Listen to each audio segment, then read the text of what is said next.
kelas 8E. Pada zaman dahulu, ada 4 orang anak raja.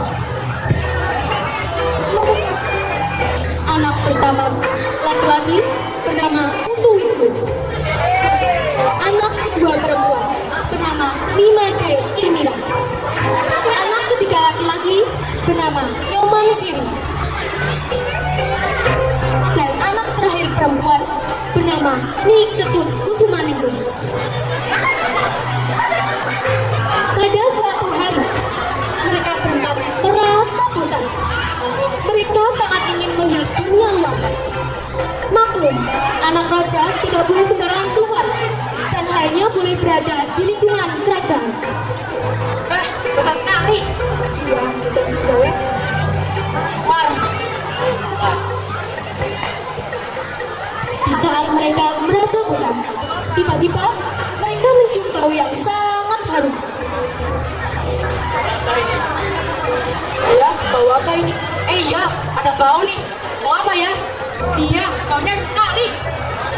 Setelah itu, mereka langsung meminta izin kepada ayahanda mereka.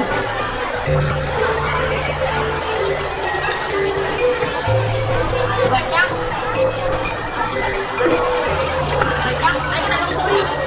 Sebelum itu, oh iya, sebaiknya kita minta izin dahulu.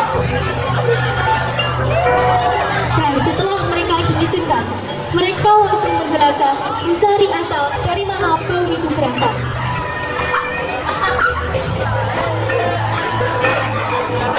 Selama perjalanan, mereka sangat tidak menyerah. Melewati pantai utara, menyeberangi Pulau Bali, dan mereka melewati kaki gunung. Gunung itu bernama Gunung Batur. Sesampainya di kaki gunung, tiba-tiba putri bungsu yaitu Ningrum berhenti mendadak. Ia kagum dengan pemandangan di sana.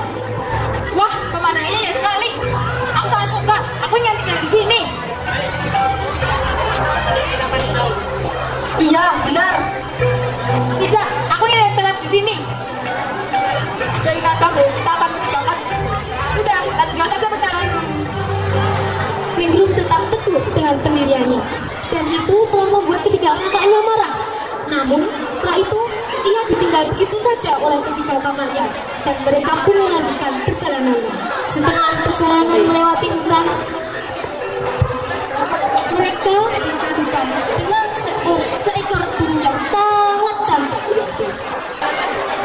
Burung cantik itu memikir perhatian sang pangeran ketiga, yaitu Siri, hingga ia sangat ingin mengejar dan menangkapnya. Wah, burung itu indah sekali. Aku ingin menangkapnya. Bukan keinginanmu itu. Kita harus lanjutkan perjalanan. Tidak, aku ingin menangkap.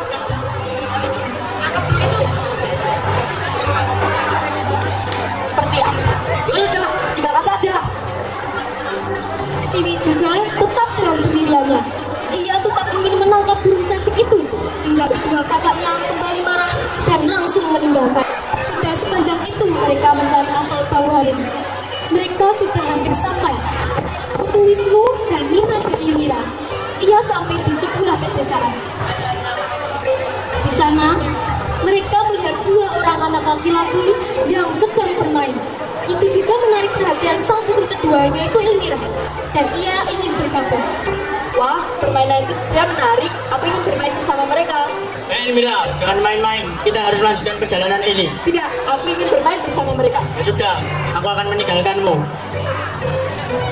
Namun, Wisnu tidak memperbolehkannya. Tapi, akhirnya, sang putri pun ditinggal oleh kakaknya.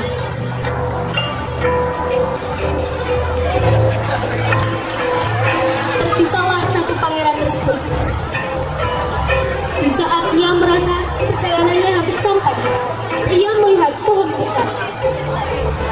Bau harum yang selama ini dicari ternyata berasal dari pohon besar itu, dan pohon itu bernama Tarunima.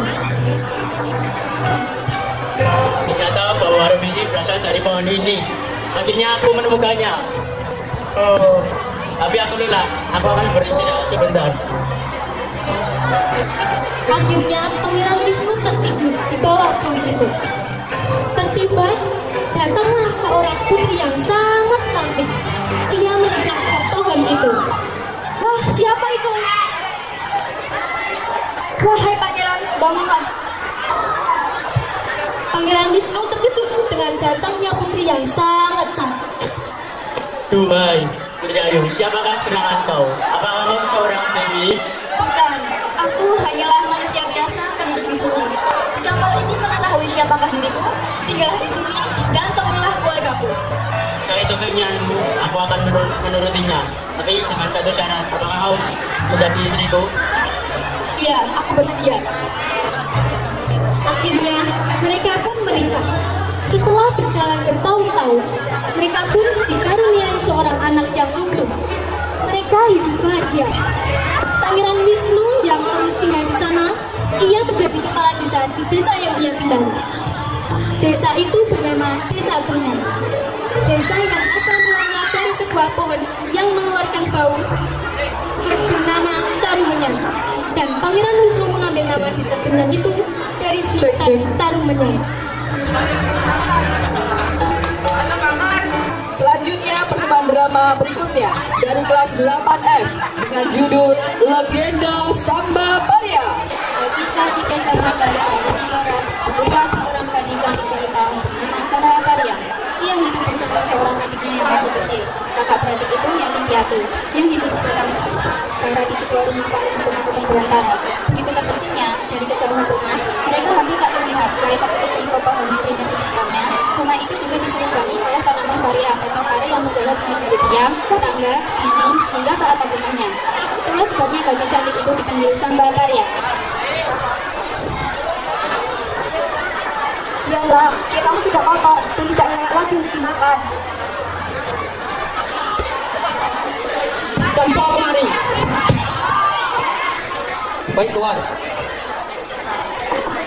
Setelah mengambil benda yang terjatuh, si pengawal kaget dan ketakutan. Namun, dia segera menyerahkannya kepada sang raja. Ampun tuan, benda ini ternyata sepotong yepa yang masih hangat.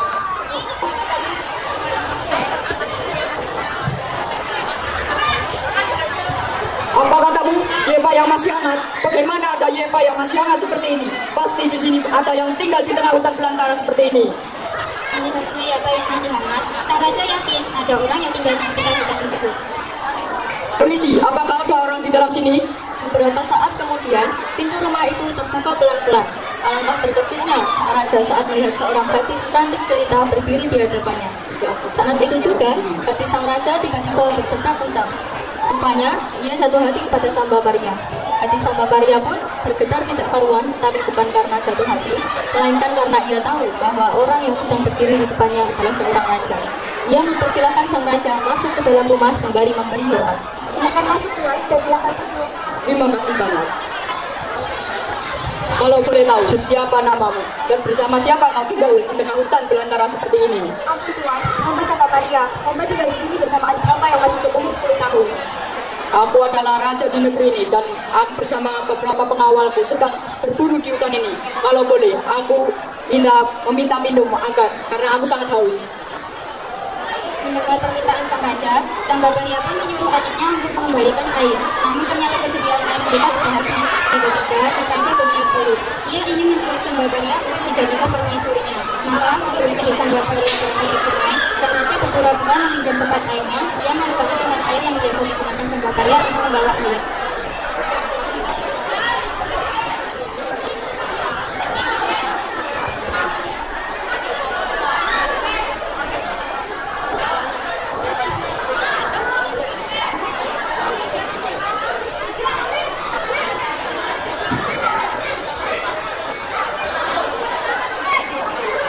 Ampun tuan, persediaan air minum di rumah hamba sudah habis. Jika tuan kenal untuk menunggu, biarkan hamba menyuruh adik hamba mengambil air di sungai dekat desa ini. Baiklah, aku akan menunggu di sini. Setelah adik Samba Paria pergi ke sungai, sang raja tidak menyia-nyiakan kesempatan itu. Ia segera memerintahkan tayangnya yang menuju di depan rumah agar membawa Samba Paria ke istana. Pengawalku, cepat bawa wanita ini ke istanaku. Baiklah.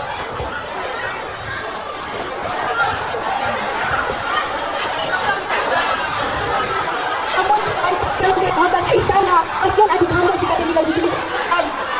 Biarkan dia tinggal di sini sendiri. dan mati dimakan binatang buas. Wah, Sebelum hamba membawa Tuhan membawa hamba ke istana, bolehkah hamba meminta satu permintaan? apa itu? Katakanlah. Bolehkah hamba membawa daun Maria? Karena saya sangat suka memakan sayur daun Maria. Apakah hanya itu? Kalau begitu, ambillah sebanyak mungkin yang kau bisa. Cepat, bawa dia ke istana.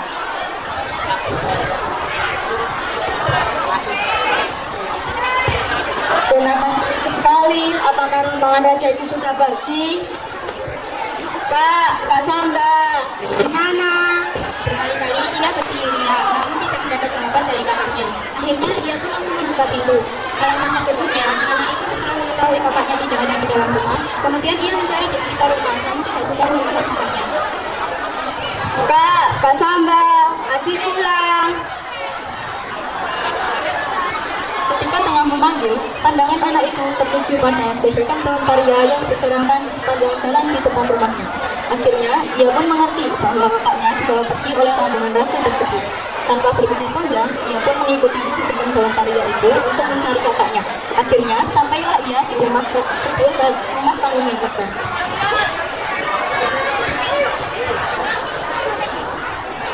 Adik Samba berteriak memanggil kakaknya yang sedang dikurung di sebuah kamar agar tidak keluar menemui adiknya. Kak Samba, kalau kakak tidak sudi menemui adik, tunjukkanlah separuh wajah kakak di jendela. Jika kakak tidak sudi memperlihatkan separuh wajah kakak, perlihatkanlah tangan kakak. Jika kakak masih menyayangi adik, tunjukkanlah kaki kakak. Baiklah, jika kakak tidak sudi menemui adik tidak akan pulang. Adik akan menanam sepotong pohon kelor di sini. Jika pohon kelor ini layu, maka adik sedang sakit keras. Jika pohon kelor ini mati, adik juga mati. Mendengar semua pesan terakhir adiknya, sang Baparia hanya bisa menangis mengkhawatirkan nasib adiknya yang tinggal sendiri di tengah hutan. Untuk mengetahui keadaan adiknya, setiap hari dia mengintip batang kelor itu melalui jendela. Sang Baparia pun mulai panik jika adiknya harus hidup seorang diri di tengah hutan belantara. Ia pun segera mencari cara agar bisa melarikan diri dari istana.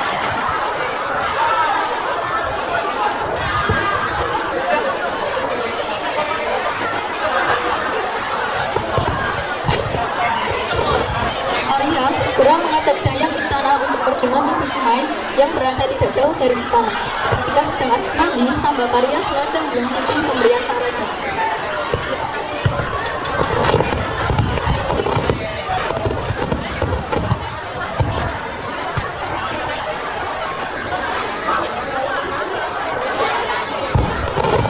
Sesampainya di rumah, ia mendapati adiknya yang sedang sekarat. Dengan panik, ia pun segera menyuapi adiknya meskipun dengan berat malunya. Akhirnya sang adik perlahan-lahan pulih dan sudah bisa diajak bicara.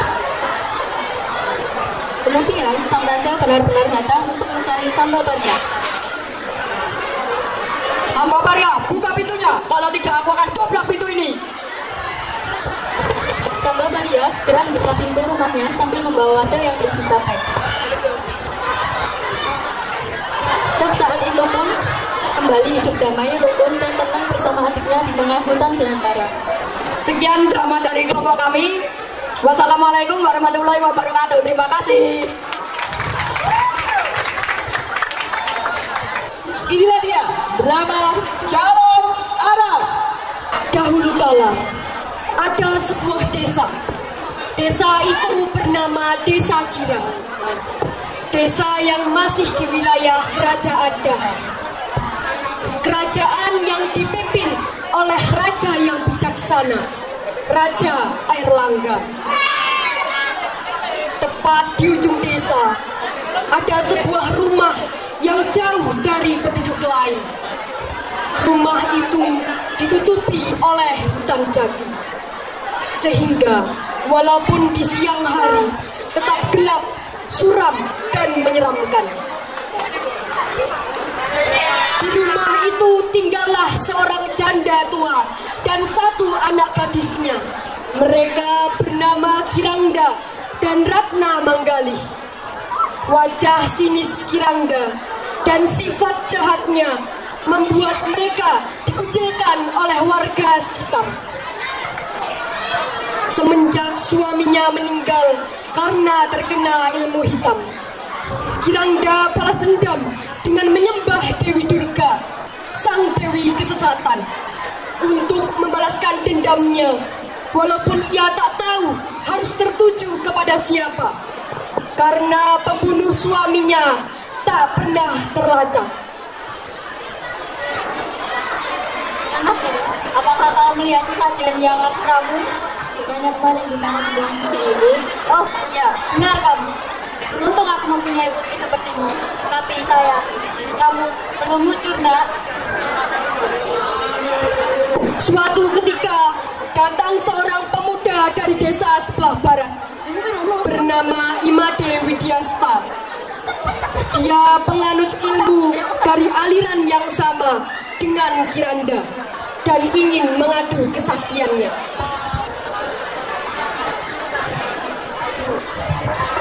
Bertanya di manakah rumah dari Kiranda? Aku berada di ujung desa. Kebetulan aku mau pulang ke sana. Baiklah, jadi kamu ini anak dari Kiranda. Ya, saya anak dari Kiranda. Setelah sampai dari rumah Kiranda, Ratna Manggali memanggil ibunya yang sedang ritual di kamar suci. Ibu, kamu didatangi oleh pemuda yang diputus dirinya. Itulah antara itu dirinya.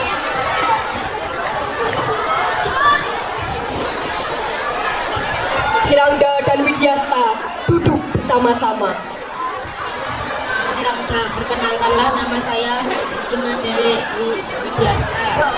Saya diutus oleh guru saya dan ingin memberikan jimat yang diberikan oleh guru saya. Setelah jimat itu diberikan, Kiranda tampaknya sudah tahu jimat apa yang diberikan. Baiklah, kau boleh menginap di rumahku saat ini. Terima kasih, Kiranda. Tampaknya Kiranda sangat senang karena kehadiran Widyasta sepertinya akan memenuhi impiannya. Impianku akan tercapai. Sebentar lagi aku akan mempunyai cucu. Benar kata Kiranda, Widyasta dan Ratna Manggali semakin akrab. Dan setelah ini mereka akan mendekati menikah. Pemuda desa yang sore itu sedang berkumpul bercerita-cerita tentang Widyasta, si pemuda pemabuk dan pemain wanita. Jangan sampai Ratna Manggali menikah dengan pemuda jahat beraliran sisa seperti dia. Benar itu, kita harus menghentikannya. Di malam yang dingin di desa Jira, terdapat Widyasta yang sempoyongan karena habis meminum arak. Tiba-tiba ia melihat gadis cantik dan menggodanya.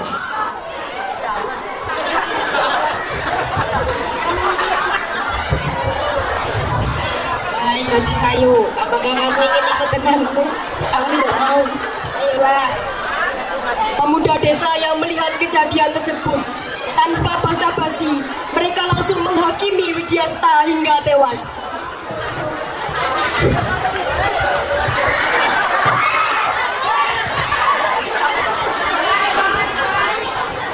Setelah beberapa hari, kabar Widyasta tewas pun terdengar di kuping Kiranda dan Ratna Manggali. Kiranda, hari Widyasta dalam keadaan kafir menggoda saya dan pemuda desa menghakimi Widyasta hingga tewas. Tidak mungkin calon menantumu menggodamu.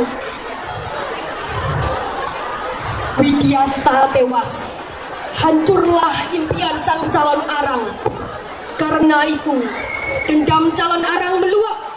Habis sudah desa Jirah. Desa Jirah terkena wabah penyakit yang mematikan.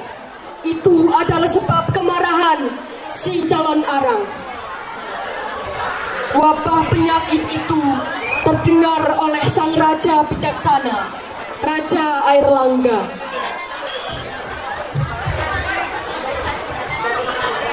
Rakyatku, siapakah yang menyebabkan warga desa Jirah sengsara? Si calon arang, Tuan. Dia lagi, nampaknya calon arang harus dimusnahkan. Kiranda dan Ratna Manggali dipanggil untuk menghadap raja.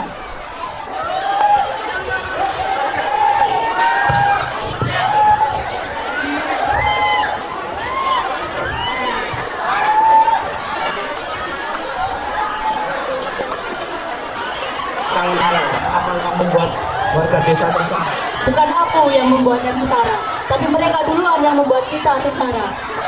Dan sebenarnya aku ingin ada sekolah yang salah jalan laki-laki pemabuk dan pemanik. Merasa dipermalukan, calon arang semakin meningkat dendamnya. Dengan kasar, ia menyeret Ratna pergi dari istana. Wabah penyakit terus-terusan melahap warga desa dan ternaknya. Raja Airlangga sangatlah sedih. Akhirnya ia meminta pertolongan Empu Barada. Permisi Empu Barada.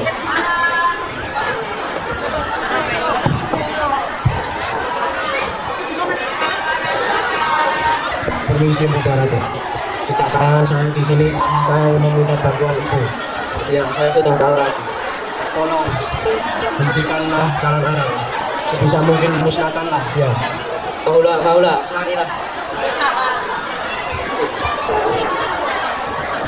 Tak apa guru. Pergilah ke desa Jirang, dekatilah Ratna Manggali yang adalah anak dari calon arang. Siap guru. Paula pergi ke desa Jirang untuk menemui Kiranda dan Ratna Manggali. Permisi Kiranda. Siapa kau, wahai anak muda? Saya Paula, murid dari Empu Barada. Saya kemari berniat untuk melamar putri Anda. Baiklah, duduklah ke dalam. Setelah Paula dan Kiranda duduk ke dalam, mereka bercakap-cakap tentang maksud dari Paula. Kiranda merasa senang karena impiannya kembali terwujud. Tambah lagi, ia mendapatkan menantu yang sangat sopan. Kehidupan Kiranda mulai sekarang sangatlah menyenangkan karena Ratna Manggali dan Paula sudah menikah. Tetapi karena Kiranda sudah jarang menyembah Dewi Durga, calon arang marah karena merasa dikhianati. Di dalam mimpinya, calon arang terus menyerang Kiranda hingga Kiranda merasa sudah mendekati ajalnya. Aku akan menolongmu Kiranda. Tolonglah aku, wahai Empu Barada. Aku akan berubah menjadi baik dan tidak menyembah Dewi Durga lagi. Empu Barada membacakan ayat-ayat suci untuk menyembuhkan Kiranda. Setelah penyembuhan itu, Kiranda benar menepati janjinya. Ia menjadi orang yang baik dan tidak lagi menyembah Dewi Durga. Sementara itu, Paula dan Ratna Manggali menjadi sepasang kekasih. Keluarga berkumpul bersama. Terima kasih telah menyaksikan drama Calon Arang dari kelas 8D. Kita akan saksikan bersama sebuah penampilan drama dengan judul Asal Usul Gunung Mauraja. Asal usul Gunung Mauraja. Gunung Mauraja merupakan salah satu gunung di Pulau Lembata yang masih menjadi bagian dari gugusan Kepulauan Solok, Provinsi Nusa Tenggara Timur. Alkisah di sebuah kampung Nusa Tenggara Timur ada seorang bocah laki-laki yang tampan bernama Raja. Namun ia memiliki sifat yang sangat keras kepala. Suatu ketika ibunya sedang meminta benang karena penasaran terhadap apa yang dikerjakan ibunya. Raja pun bertanya, Ibu sudah membuat apa? Ibu sedang membuat kain untuk menang. betapa senangnya Raja, dikiranya sarung itu akan selesai dalam waktu sehari. Maka ia bertanya kepada ibunya, Bu, kapan sarung itu selesai? Aku tak sangka orang yang memakainya. Ibu akan segera menyelesaikannya.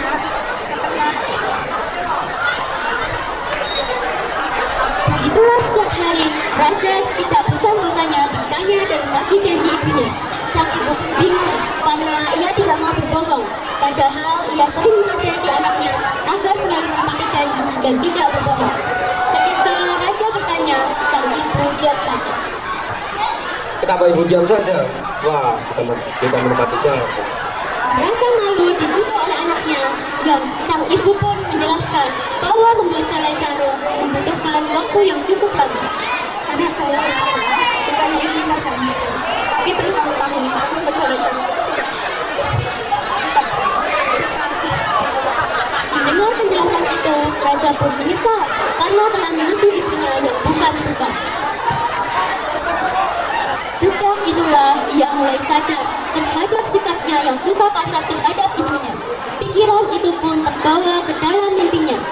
Malam itu, ia bermimpi didatangi oleh seorang kakek yang mengenakan pakaian putih-putih. Raja pun menceritakan apa yang terjadi antara dia dengan ibunya. Saya merasa berkesan kepada ibu saya. Selama ini saya selalu menyelesaikan Kakak, jika kamu benar-benar merasa menyesal, kamu harus menebus kesalahanmu itu. Apa maksud kakek?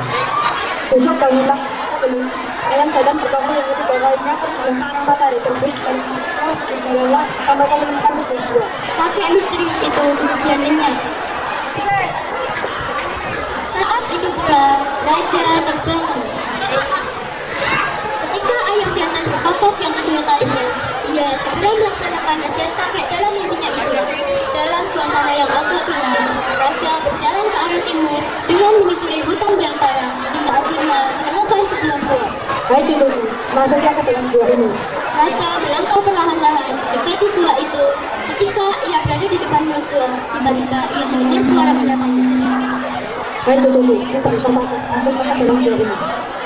Suara itu tidak asing lagi di telinga raja, seperti suara kakek yang ada di mimpinya semalam. Tanpa ragu-ragu, ia pun segera masuk ke dalam gua.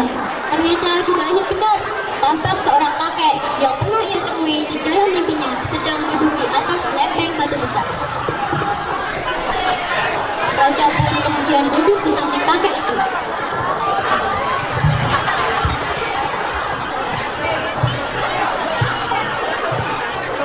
Cucuku, tanamlah biji kapas ini di bawah bumi-bumi di belakang rumah.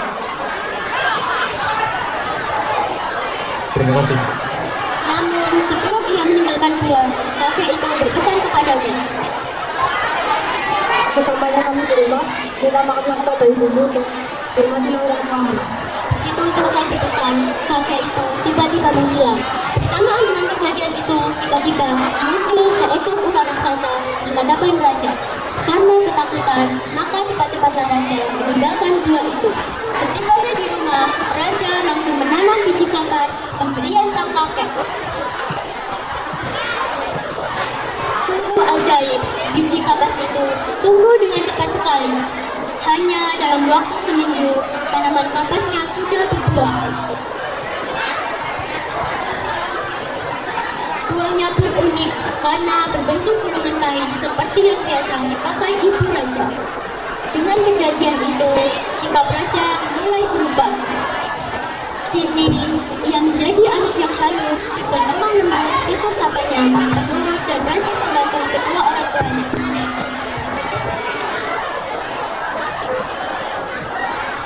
Suatu hari, kambing peliharaan orang tua raja hilang. Raja pun turut membantu mencari kambing tersebut. Ia berjalan menyusuri hutan belantara. Tanpa disadari, langkahnya ternyata sampai di depan gua yang dulu pernah ia masuki. Mulanya, raja ingin cepat-cepat pergi dari tempat itu. Namun tiba-tiba ia mendengar suara beberapa gadis dari dalam gua. Di dalam gua ini. Raja penasaran. Ia pun memberanikan diri masuk ke dalam gua itu. Betapa terkejutnya ia saat melihat dua gadis cantik sedang mandi di sungai di dalam gua itu. Aduh, hai, cantiknya kan gadis itu.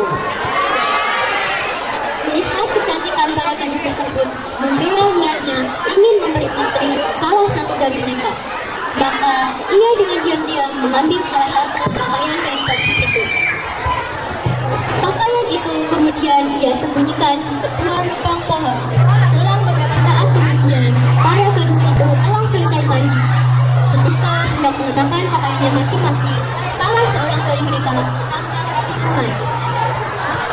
Kak, apakah kamu melihat pakaian saya? Tidak, bungsu, aku tidak melihatnya. Rupanya gadis yang kehilangan pakaiannya adalah si bungsu. Putri bungsu itu pun menangis terseduh-seduh karena belum juga menemukan pakaiannya. Melihat keadaan itu, raja pun keluar dari persembunyiannya lalu menghampiri gadis-gadis tersebut. Ada apa dengan gadis cantik ini? Adik saya kehilangan pakaiannya, Tuhan. Jika Tuhan dapat menemukannya, kami akan membalas Tuhan. Baiklah, saya pun mencarikan. Raja pun berpura-pura mencari ke sana kemari hingga ke bagian luar gua. Saat para gadis tersebut tidak melihatnya, cepat-cepat ia mengambil pakaian itu dari lubang pohon, lalu masuk ke dalam gua. Maaf, menikah yang kalian maksud. Iya Tuhan, kami itu menemukan karena saya bilang, maaf tapi sebenarnya kami tidak benar. Mendengar cerita itu, Raja Burung langsung teringat pada si kakek yang waktu itu menghilang dan berubah menjadi seekor ular. Apakah kalian pernah mengenal kakek yang pernah ketemu di gua ini? Iya Tuhan, iya adalah kami dan gua inilah kami tinggal. Mendengar cerita itu, Raja mulai tersadar bahwa ternyata kakek yang pernah menolongnya itu adalah penjelmaan ular. Raja pun kemudian diajak para gadis untuk ke rumah mereka dan bertemu dengan sang kakek. Terima kasih Cucu kau telah menemukan si bungsu menemukan pakaiannya. Sebagai tanda terima kasih, kakak harus ingin menikahi si bungsu. Dengan satu syarat, kau harus Apakah syarat itu, Kak? kau harus membangunkan rumah peristirahatan untuk si bungsu. Raja pun menyetujui persyaratan itu, meskipun ia tahu bahwa hal itu menyalahi adat di kampungnya. Setelah mereka menikah, Raja dan si bungsu pun tinggal di rumah baru tersebut.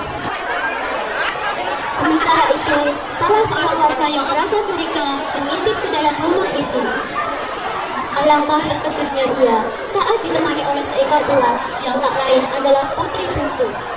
Warga itu pun segera melapor pada seluruh kampung.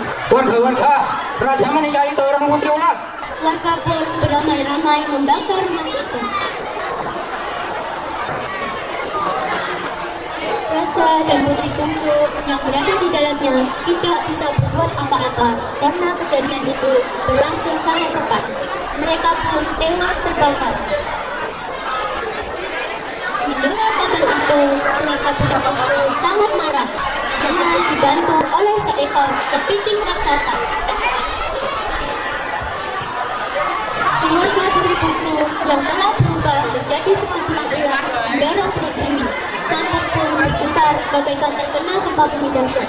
Dalam sekejap, perkampungan itu hancur porak-poranda. Selang beberapa saat setelah kejadian itu, tiba-tiba sebuah gunungan tanah muncul dari balik perkampungan. Semakin lama, gunungan tanah itu semakin tinggi hingga menjadi sebuah gunung. Untuk mengenang peristiwa itu, masyarakat setempat menamakan gunung itu Mauraja atau Gunung Mauraja. Terima kasih.